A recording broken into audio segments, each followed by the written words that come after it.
প্রয়াত হলেন রাজ্যের প্রথম দৈনিক পত্রিকার সম্পাদক তথা রাজ্যের বরিষ্ঠ সাংবাদিক পরিতোষ বিশ্বাস। ওনার নিজ বাসভবনে শুক্রবার শেষ নিঃশ্বাস ত্যাগ করেন তিনি। রাজ্যের বরিষ্ঠ সাংবাদিক পরিতোষ বিশ্বাসের প্রয়াণে গভীর শোক ব্যক্ত করেন রাজ্যের মুখ্যমন্ত্রী ডক্টর মানিক সাহা। নিজের সামাজিক মাধ্যমে এদিন শোক বার্তা প্রকাশ করেন তিনি। প্রথম দৈনিক পত্রিকা জাগরণ সম্পাদকের প্রয়াণে ওনার বাড়িতে গিয়ে শেষ শ্রদ্ধা জ্ঞাপন করেন রাজ্যের কৃষিমন্ত্রী রতনলাল নাথ। বলেন, পরিতোষ বিশ্বাস ছিলেন একজন সৎ এবং সজ্জন ব্যক্তি। শুক্রবার রাজ্যের বরিষ্ঠ সাংবাদিকের প্রয়াণে ওনার নিজ বাসভবনে গিয়ে শ্রদ্ধা জানান রাজ্য তথ্য সংস্কৃতি দপ্তরের অধিকর্তা বিম্বিসার ভট্টাচার্য। এছাড়াও উপস্থিত ছিলেন দপ্তরের উপ অধিকর্তা সহ অন্যান্যরা। শুক্রবার আগরতলা পশ্চিম ত্রিপুরা জেলা অফিস কনফারেন্স হলে গুরুত্বপূর্ণ বৈঠক অনুষ্ঠিত হয়। এই বৈঠকে উপস্থিত ছিলেন রাজ্যপাল ইন্দ্রসেনা রেড্ডি নাল্লু, পশ্চিম ত্রিপুরা জেলা শাসক বিশাল কুমার সহ দপ্তরের অন্যান্য আধিকারিকরা। গ্রামীণ ব্যাংকের বিভিন্ন দাবি নিয়ে ভারতব্যাপী গ্রামীণ ব্যাংকে ধর্মঘট সমর্থনে কেন্দ্রীয়ভাবে বিক্ষোভ কর্মসূচি রাধানগরস্থিত ত্রিপুরা গ্রামীণ ব্যাংক প্রধান কার্যালয়ের সামনে করা হয়। ত্রিপুরা তপশিলি জাতি সমন্বয় সমিতি, ত্রিপুরা রাজ্য উপজাতি গণমুক্তি পরিষদ কেন্দ্রীয় কমিটির উদ্যোগে ডুম্বুর জলাশয়কে বেসরকারীকরণ সংস্থার হাতে তুলে দেওয়া বন্ধ করার আহ্বানে পশ্চিম ত্রিপুরা জেলা অফিসের সামনে থেকে এক বিক্ষোভ মিছিলের আয়োজন করা হয় শুক্রবার। সিআইটিও অনুমোদিত সারা ভারত শ্রমজীবী নারী সমন্বয় কমিটির উদ্যোগে জ্বলন্ত বিভিন্ন দাবিতে শ্রম কমিশনারের নিকট গণডেপুটেশন ও বিক্ষোভ কর্মসূচি সংগঠিত করা হয় শুক্রবার। এই আন্দোলন কর্মসূচিতে সারা রাজ্য থেকে শ্রমজীবী নারীরা অংশগ্রহণ করেন।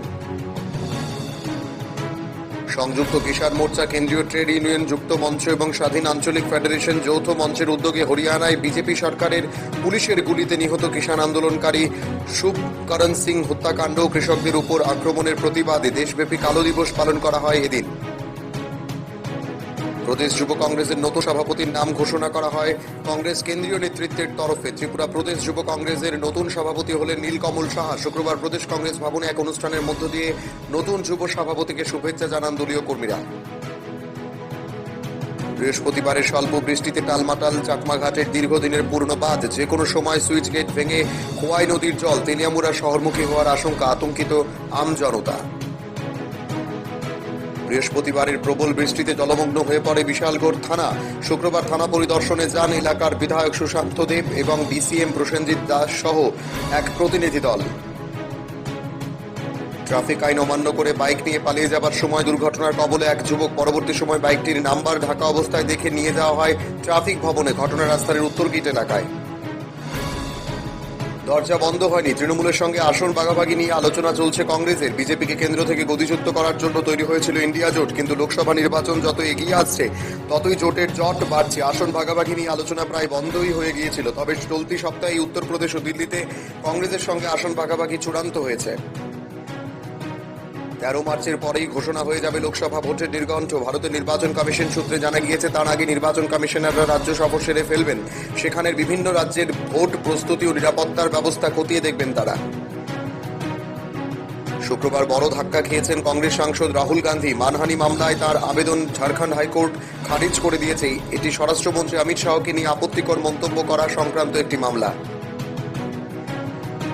কেজরিওয়াল গ্রেপ্তার হলে সুনামির সাক্ষী থাকবে দেশ। সপ্তম সমনের প্রেক্ষিতে হুঙ্কার আপের আম আদমি পার্টি কংগ্রেসের মধ্যে দিল্লিতে আসন সমঝোতা চূড়ান্ত হওয়ার পরই আগামী সোমবারই দিল্লির কথিত আবগারি কেলেঙ্কারি মামলায় কেজরিওয়ালকে সমন জারি করেছে ইডি।